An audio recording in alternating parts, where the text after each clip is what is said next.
مجھے بخشے فیض عالم مظہر نور خدا نا کسارا پیر کامل کاملارا رہنما اللہ عالم داتا صاحب کے اور شرک میں حاضر ہیں. داتا ساری دنیا کے داتا ہیں, کسی کے نہ ماننے سے فرق نہیں پڑتا. پہلے ساتھی کسی کے نہ ماننے سے کوئی فرق نہیں پڑتا. اپنے پیارے داتا کی بات کرنی ہے, ان کی شان کی بات کرنی ہے. پیارے ساتھیوں, یہ لوگ پتہ ہے کون ہیں؟ یہ وہ ہیں جب ہم ان کی شان بیان کرتے ہیں تو ہماری شان بڑھ جاتی ہے. ہے نہیں ہے؟ میرے ساتھ داتا کی شان بیان کر کے بندہ جا رہا ہو, لوگ خود تو خود اس کے ہاتھ میں چوم رہی ہے نہیں ہے اس طرح. کیا ہے پیارے بھائیو, بات اصل یہ ہے کہ میرے آقا حضور علیہ السلام کا فرمان حق ہے اور حضور کا ہر ایک فرمان حق ہے. میرے آقا نے فرمایا کہ جب رب العالمین کسی بندے سے محبت فرماتا ہے, جبریل امین سے فرماتے ہیں آسمانوں پر جبریل میں نے فلان سے محبت کی, تم بھی محبت کرو. جبریل امین محبت کرتے ہیں, سارے فرشتے میں حیران ہو جاتے ہیں. فرشتے تم نے محبت کرنی ہے, اللہ نے محبت کی ہے, تم نے محبت کرنی ہے, کرنی ہے. جو اللہ کا محبوب ہے, تمہارا ہی محبوب ہے, سب کا محبوب ہے. اس کے بعد اس کے اثرات ہوتے ہیں زمین پر, زمین میں اس کی محبت کو رکھ دیا جاتا ہے. ایسی محبت رکھی جاتی ہے کہ 1000 سال گزر جاتے ہیں, پھر بھی دربار پہ جا کے رستو دیکھو میرے دادا.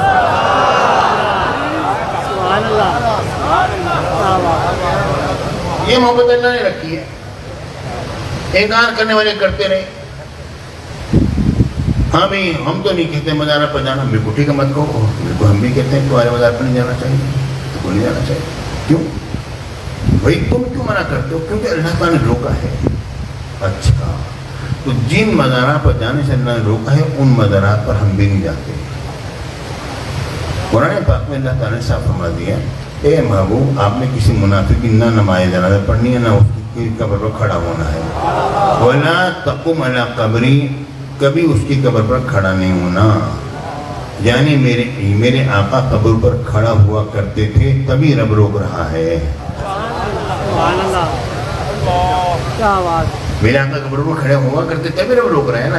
ان کے قبر پر کھڑا نہیں ہونا, یہ کلمہ ہی پڑھیں گے, سب کچھ کریں گے, مگر ان کی قبر پر کھڑا نہیں ہونا, کیونکہ منافق ہیں. منافق کا تو آپ کو پتہ ہی کون ہوتا ہے. بات اصل یہ ہے کہ اللہ کے جو ولی ہوتے ہیں نا, ان کو ماننا چاہیے, انکار نہیں کرنا چاہیے. پیارے بھائیو, تم ان اولیاء کو دیکھتے ہو, چلتے پھرتے ہیں, کھاتے پیتے ہیں, اٹھتے بیٹھتے ہیں, سوتے جاتے ہیں. ہم نے غزالی زماں کو دیکھا, سبحان اللہ. میرے ساتھی آپ لوگوں نے نہیں دیکھا, جن بزرگوں نے دیکھا ہے ان سے پوچھو. صحیح بات کہتا ہوں, لگتا ہے کہ اس وقت زمین بھی ناز کرتی تھی کہ ہم پر یہ ہستیاں چل رہی ہیں. پیارے بھائی, جس زمین پر اعلیٰ حضرت چل رہے ہوں گے زمین ناز نہیں کرے گی. جس زمین پر پیر میرے نشان چلتا ہوگا زمین ناز نہیں کرے گی. جس زمین پر غزالی زمانہ چلتے ہوں گے زمین ناز نہیں کرے گی. اور بھی ہمارے اثرات ہیں, ہمیں تو سب کو مانتا ہوں. پیارے بھائی,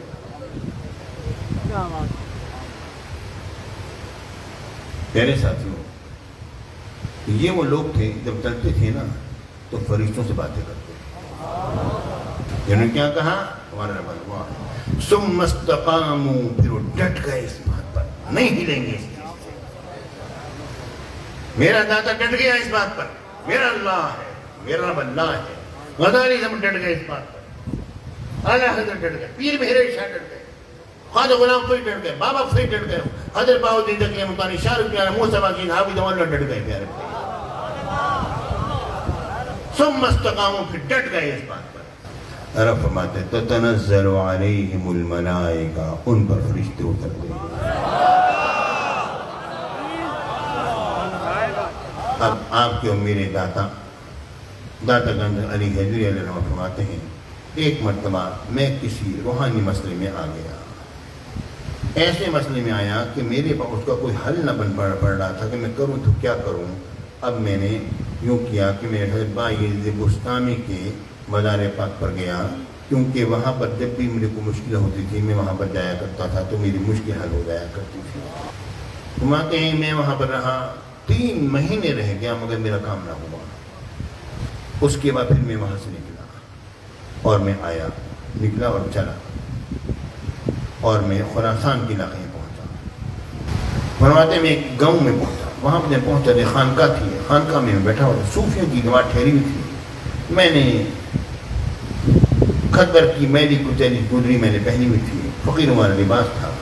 دوسرے مسافر میرے پاس سامان، اور دوسرے مسافر کی طرح میرے پاس سامان بھی نہیں تھا، بس ایک لوٹا تھا، ایک عصا تھا اور میں جا رہا تھا. لوگوں نے مجھے دیکھا، دانا صاحب فرماتے ہیں حقارت سے دیکھا وہاں کی جماعت میں، اپنے رسم و رواج کے مطابق باتیں کرنے لگے. مجھے دیکھا کوئی بھکتی بھی کسی مذاق میں اڑایا، اور پھر مجھے ایک دریچے کے کرے گا وہاں بابا ادھر بیٹھ جا. میں ادھر بیٹھ گیا اور خود چبوتے پہ چڑھ کے بیٹھ گئے، اور میری طرف ایک سوکھی ہوئی روٹی بھجوا دی جس کے اوپر پھپھولی جمی ہوئی تھی. میں اب وہ کھاؤں، اور ان کی طرف بہترین کھانا تھا، اس کی خوشبو سے میری بھوک اور چمکتی تھی اور میری کیفیت تھی. پھر وہ مجھے تو دیکھتے تھے، ہنستے تھے اور کھانا کھاتے تھے. پھر انہوں نے خربوزے منگائے، خربوزے کھائے. خربوزے جو کھائے تو اب میری حالت بری ہو رہی ہے، بس عجیب غریب کیفیت ہو رہی ہے، میں کیا کروں. ٹھیک ہے، آپ پھر کیا فرماتے ہیں کہ جناب ساری باتیں برداشت کرتا رہا. پھر کسی نے مجھے دیکھا، کوئی بات نہ کہا، کچھ کہا.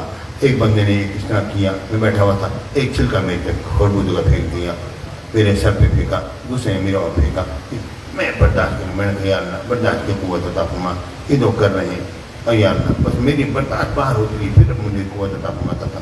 ایک خربوزہ، دوسرے کی چھلکا، تیسرا، چوتھا، ہنسی مذاق کرتے ہوئے اور اس سے گزر رہے تھے. کہتے ہیں بس جناب یہ معاملہ جیسے ختم ہوا تو کیا ہوا، میری برداشت جو تھی وہ پوری ہو گئی. اور رب العالمین نے کیا کیا، جب یہ کھا کھو کے وہ لوگ جا رہے تھے تو مجھ پر رب العالمین کے رحمت کے دروازے کھل رہے. میرے بھائیوں، یہاں سے سب کچھ ملتا ہے. میرے آقا سرکار مدینہ سرور سینہ صلی اللہ علیہ وسلم سے پوچھا حضور میں کس سے مانگوں، تو میرے آقا نے فرمایا حسین چہرے والوں سے مانگو. حسین چہرے والوں سے مراد کون ہے؟ یہی اولیاء اللہ ہے. اور کون ہے؟ یہ اللہ کے ولی ہیں. اور کون ہے؟ انہیں سے مانگو. اس کا کوئی معاملہ تھا، کسی محکمے میں تھا، تو اس کو انہوں نے اس سے برطرف کر دیا تھا اور بڑا پریشان تھا، کیا کروں. تو اسے کسی نے کہا جی بات نہیں ہے، ایک آدمی صاحب کے پاس جاؤ، وہاں سے مسئلہ تمہارا حل ہوگا. وہ آیا، ابو ذکر نے فرمایا کہ میں دعا کرتا ہوں آپ کے لیے. دعا تم چلا گیا، اس کا کام نہ ہوا. پھر کس نے سکھا پڑھا کے روانہ کیا، کہنے لگا تم جاؤ وہیں سے کام ہوگا. اور یہاں پر اب سکھا پڑھایا آیا، کہتا حضور بات یہ ہے کہ مجھے یہ معلوم ہے کہ آپ کے یہاں پر آ کے لوگ کئی دن ٹھہر بھی جاتے ہیں، اور ہماری بچیاں وغیرہ، ہماری عورتیں وغیرہ وہ بھی آپ کے گھر میں رہ جائیں گے. آپ بزرگ ہیں اور آپ کی مریدیاں رہ جاتی ہیں، اور آپ کی طرف سے کھانا ملتا ہے، کپڑا بھی ملتا ہے ان کے لیے. اور آپ کے ہماری والدہ حضور جو ہیں وہ ان کے پاس بیٹھتی بھی ہیں، ان کی دعائیں بھی کرتی ہیں. تو بس وہ ہمارے گھر والے بھی یہاں پر رہ جائیں گے، اور میں بھی باہر یہاں پر آپ کی خدمت میں حاضر رہ جاؤں گا، یا میرا کام کریں ورنہ میں آیا. ابو ذکر نے فرمایا اچھا بھی آپ کا کام کس شہر میں ہے؟ اس نے کہا جی میرا کام ہے لاہور میں. وہ اچھا آپ اس طرح کریں کہ آپ لاہور میں جائیں نا، تو آپ کس دن جانا ہے؟ اس نے کہا حضور میں نے فلاں دن جانا ہے. کہنے ٹھیک ہے، آپ اس طرح کریں، آپ پہلے دن چلے جائیں وہاں پر، اور شام کو آپ دادا صاحب میں جا کے عشاء کی نماز ادا کریں، اور پھر اب وہاں پہ جا کے کھڑے ہو جائیں، اور بیٹھنا ہی نماز ادا کرنے کے بعد پھر کھڑے رہنا ہے. دادا صاحب قدمین شریفین میں کھڑے رہنا ہے، اور کہنا ہے کہ حضور میرے کام کریں. اور یہ کہ جب یہ لوگ سب چلے جائیں گے نا، داتا صاحب آئیں گے اور آپ کا کام کر دیں گے. اب جناب علی ہوا یہ کہ یہ بندہ گیا وہاں پر، اب وہ جناب کھڑا ہوا، عشاء کی نماز پڑھ کے کھڑا ہے. رات 2 بج گئے، 3 بج گئے. اب لوگ تو ختم ہو ہی نا، پھر لوگ تہجد کے لیے دوبارہ آنا شروع ہو گئے. قائم صاحب نے خوب کہا لوگ جائیں گے تو داتا صاحب آئیں گے نا، لوگ جائیں گے نا داتا صاحب آئیں گے.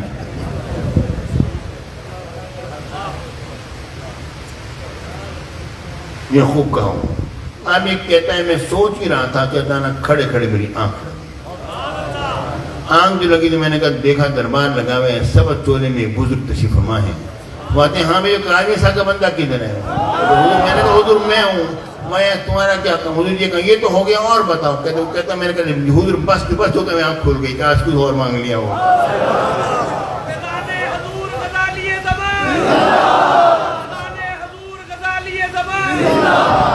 پیارے بھائی، ہمارے مرشد نے وہاں پر کبھی بھی اس سے کا نہ کیا، ہمیشہ اس بتایا کرتے تھے.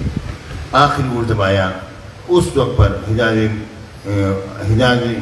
مقدس کانفرنس میں گئے تھے، اس عرس کے موقع میں گھر پہ رہے، کہنے بس اب ہو گیا، مکمل ہو گیا معاملہ. اور ایک مرتبہ تقریر کرتے ہیں دادا صاحب نے فرمایا اے لوگوں، خدا کی قسم مجھے جو کچھ ملا ہے دادا صاحب سے ملا ہے. اور وہاں پر آپ نے پتہ نہیں 11-12 سال باقاعدہ آپ نے مسلسل حاضری کی دادا صاحب کی بارگاہ اقدس میں. اللہ رب العالمین ہم سب پر کرم فرمائے، دادا صاحب کا ہم سب کو عطا فرمائے.